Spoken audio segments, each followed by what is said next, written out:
the movie studio behind Sound of Freedom, Angel Studios, is currently facing a defamation lawsuit from none other than the woman whom the movie's main villain was based on. Her name is Kelly Moya, and if you don't remember, the character in the movie was named Katie Giselle. She was one of the child traffickers in the movie. And this was explicitly based on a true story. I'm guessing that this woman found out the hard way that she was featured in the movie, and she has filed a lawsuit naming Timothy Ballard, the Operation Underground Railroad, Angel Studios, and also Tim Ballard's wife, Catherine Ballard. I don't know why they had to include her in it, but this is the 5th lawsuit that has been filed against Timothy Ballard specifically, following controversy around the Underground Railroad and ethical concerns that people had about the operations that they do. And it's not the first time that people have pointed out maybe there are some inconsistencies in the story that they made, the creative liberties that they took. They weren't quite, one-to-one with what happened in real life. But after all, it is a movie, and you have to change things for entertainment value. And it is still based on a true story and based on many true stories of what Timothy Ballard has done with his undercover work.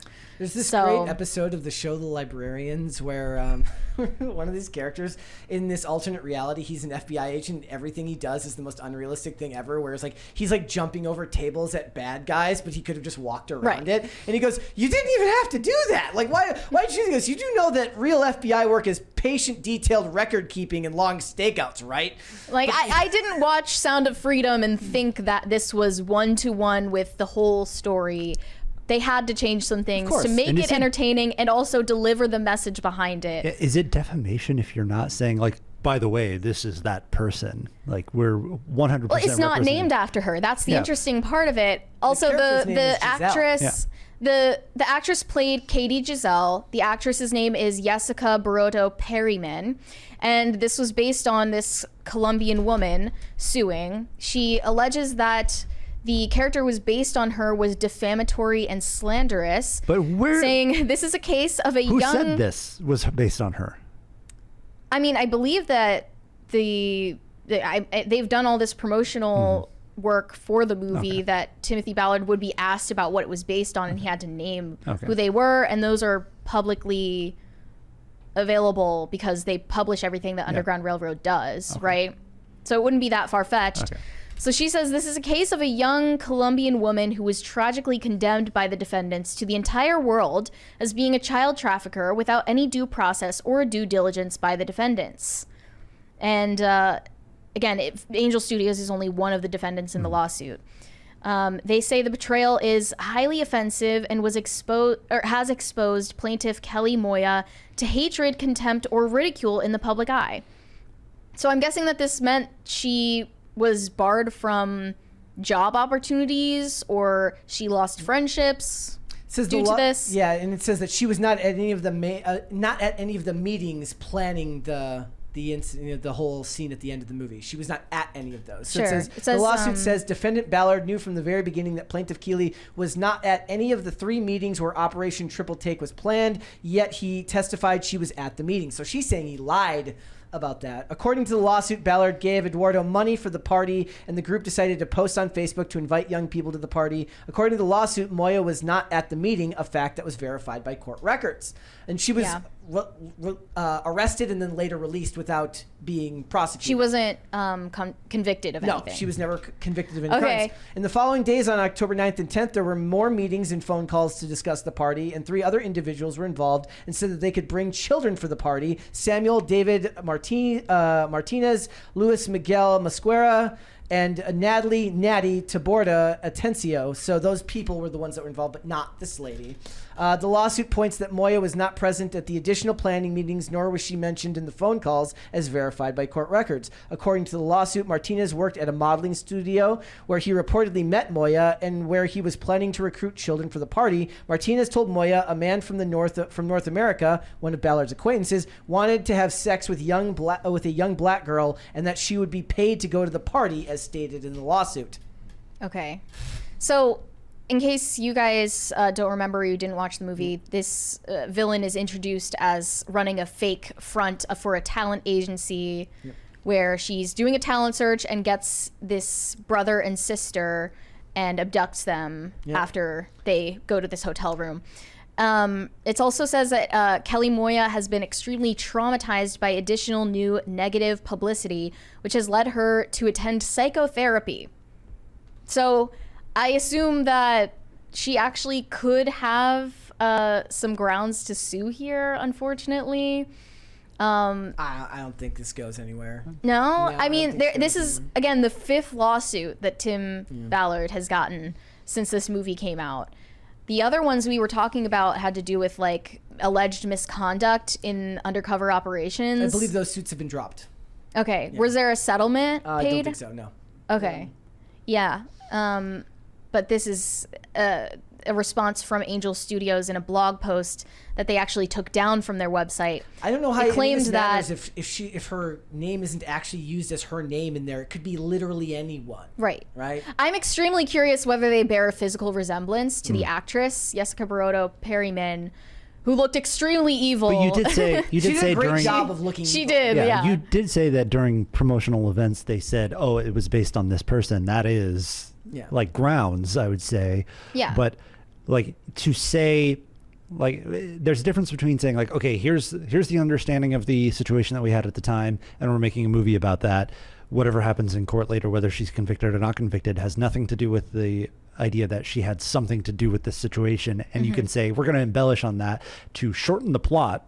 Right. To say that here, this is a perfect, like, a lot of times in writing, you do that where you say like, okay, we've got too many characters here. Let's make this one person do what 7 people did. Right. And it could be something as much as that. But if they did, like, it said in there that they doubled down on their statements about her. If they said like, oh no, 100% she did things that there's no record of her having done in court documents, that is grounds. I'm sure they used the same writing mechanism for the good guys though too. Yeah. You know, they got rid of a lot of good guys in the story as well. But it looks like Angel Studios trying to cover up for what they've said about this woman, because they deleted this blog post about her on their website saying that Kelly Moya exploited her reputation in a poverty-stricken neighborhood to recruit children for sex trafficking, according to court documents. And she's seeking a reasonable sum, unnamed sum, for punitive damages to address her invasion of privacy, emotional distress, and defamation that resulted from the film's quote-unquote reckless release. She was imprisoned for 18 months and later released on habeas corpus, but according to the lawsuit, Ballard allegedly claims in the movie script that she was released because of corrupt judges. That's not hard to believe at all. Nope. Yeah, and the talking about the corrupt governments in a lot of these countries was part of the movie. Yeah. Moya later went and graduated from law school and was ready to put this horrible experience behind her after a few years, according to the lawsuit. However, once Sound of Freedom came out in 2023, the promotional material basically ruined her life, is what she said.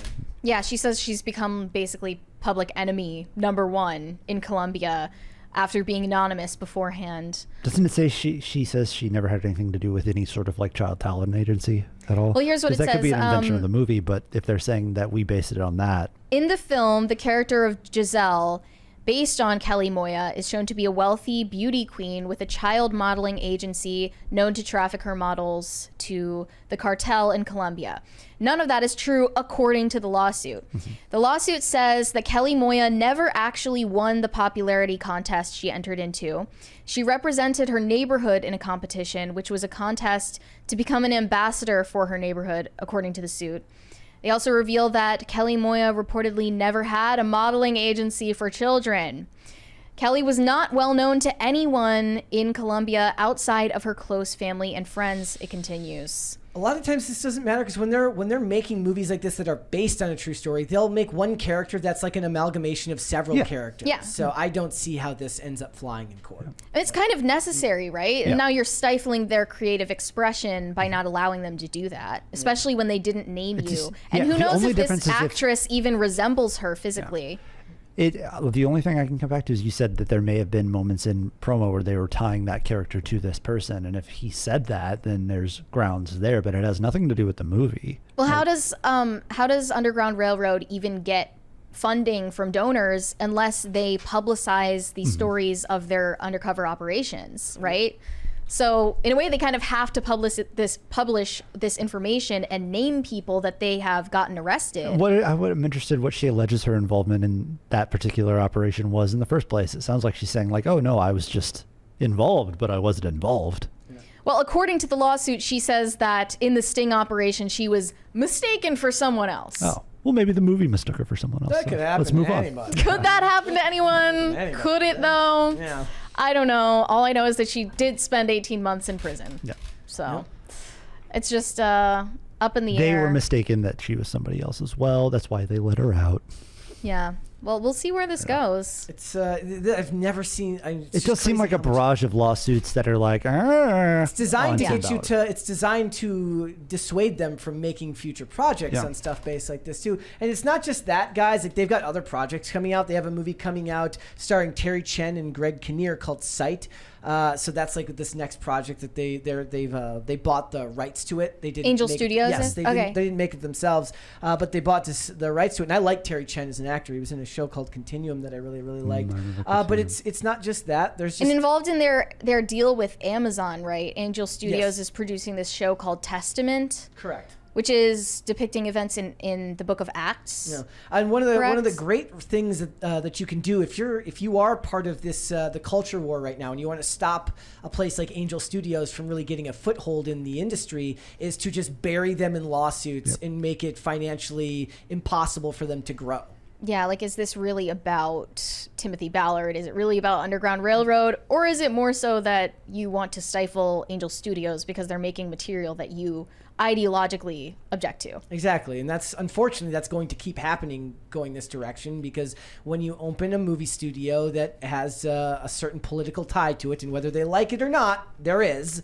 It's even if you make apolitical entertainment, it's going to be seen that way. That's just the fact of the matter. So this is a problem they're going to have to continue to face as they try to become more. I mean, what really mainstream. Angel Studios should do, or Tim Ballard and Angel Studios, they should be suing media publications that were slandering the movie throughout its theatrical run as far-right conspiracy QAnon. theories, QAnon, everything like that.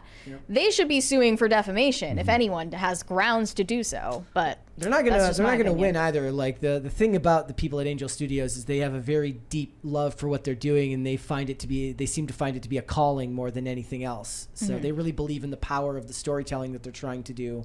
So I think you're gonna have a hard time getting people to give up when they feel like they have a higher power on their side and a true reason to make their art beyond just making money. Thanks for watching. Listen to full episodes of Pop Culture Crisis on Spotify. Keep up with us on social media and make sure you subscribe and ring that bell so you never miss the show. Bye, guys.